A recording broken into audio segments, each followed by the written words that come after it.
తెలంగాణ ప్రభుత్వం ప్రజాపాలనపై కీలక నిర్ణయం తీసుకుంది.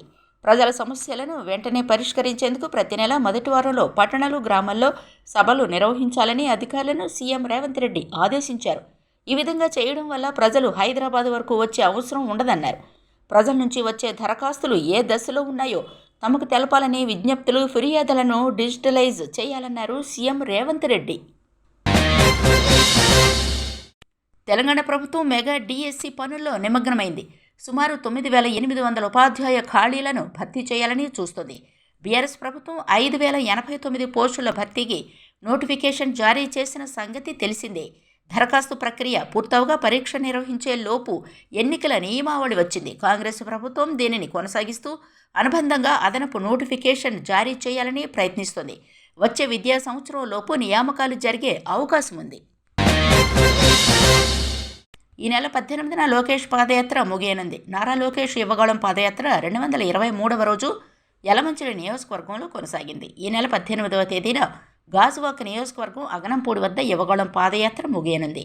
యువగళం ముగింపునకు గుర్తుగా భారీ పైలాన్ను ఆవిష్కరించనున్నారు. ఈ కార్యక్రమంలో లోకేష్ తల్లి భువనేశ్వరితో పాటు నందమూరి కుటుంబ సభ్యులు హాజరు కానున్నారు.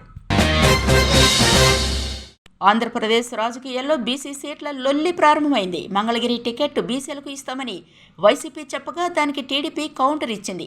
ఓడిపోయే సీటు కాదు, సీఎం జగన్ నియోజకవర్గమైన పులివెందులను బీసీలకు ఇవ్వాలని డిమాండ్ చేస్తుంది. అయితే చంద్రబాబు చంద్రగిరి వదిలి బీసీ స్థానమైన కుప్పానికి ఎందుకు వలస వెళ్లారని సజ్జల ఎదురుదాడికి దిగారు. బాలకృష్ణ హిందూపురం, లోకేష్ మంగళగిరి ఎందుకు ఎంచుకున్నారని ప్రశ్నించారు సజ్జల.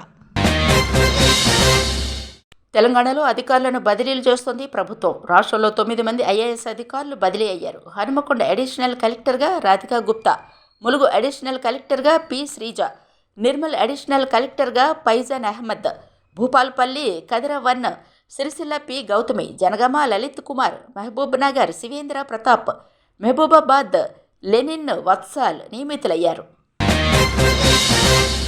ఫిబ్రవరిలో లోక్సభ ఎన్నికల షెడ్యూల్ ఫిబ్రవరిలో రావచ్చని రాజకీయ విశ్లేషకులు అంచనా వేస్తున్నారు. జూన్ 16తో ప్రస్తుత లోక్సభ గడువు ముగియనుండగా షెడ్యూల్ ప్రకారం ఏప్రిల్, మేలో ఎన్నికలు నిర్వహించాలి. కానీ ఎన్నికలను మార్చి, ఏప్రిల్లో ముగించి మేలో కొత్త ప్రభుత్వాన్ని ఏర్పాటు చేయాలని బీజేపీ అధిష్టానం భావిస్తోందట. దీంతో ఫిబ్రవరి 3వ వారంలో ఎలక్షన్ షెడ్యూల్ వచ్చే అవకాశం ఉందని అంటున్నారు.